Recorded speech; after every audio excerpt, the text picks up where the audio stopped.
Mais le Seigneur observe. Le Seigneur écoute. Il écoutait ce que chacun disait.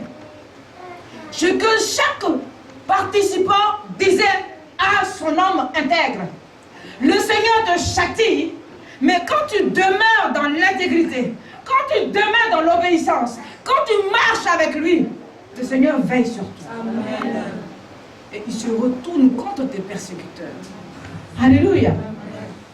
Bien-aimés de Dieu, je sais que vous avez lu plusieurs fois ce livre quand vous êtes dans des moments de détresse.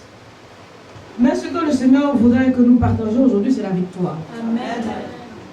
Alléluia.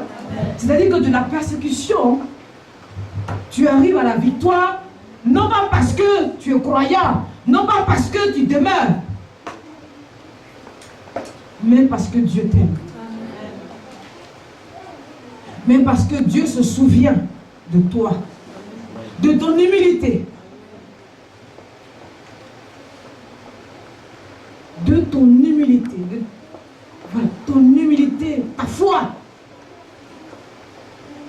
On dit qu'il était calme la première fois.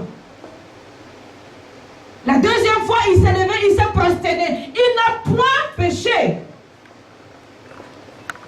Il n'a pas demandé, mais pourquoi je n'avance pas?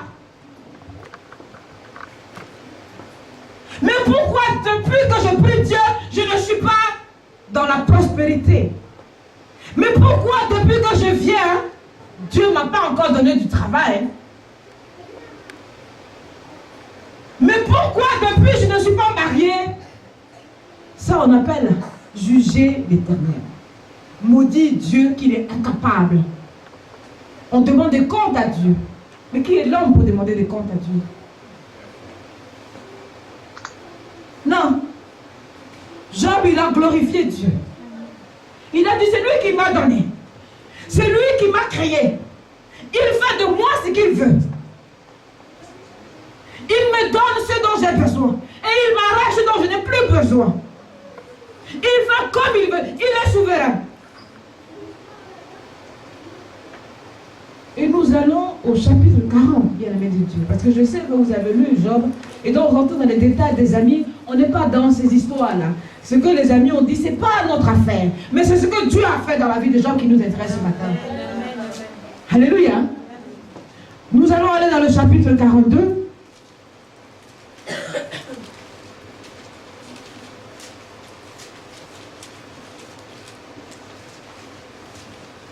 Je vais demander,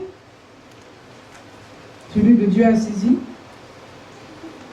celui qui s'est ressenti dans l'histoire, de se lever et de lire, et qui n'a pas encore lu.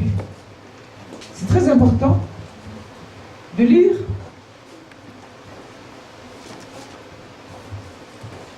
Car le Seigneur restaure toutes choses. Le Seigneur rétablit toutes choses. Il y a un temps pour tout. Et il y a un temps pour sa justice.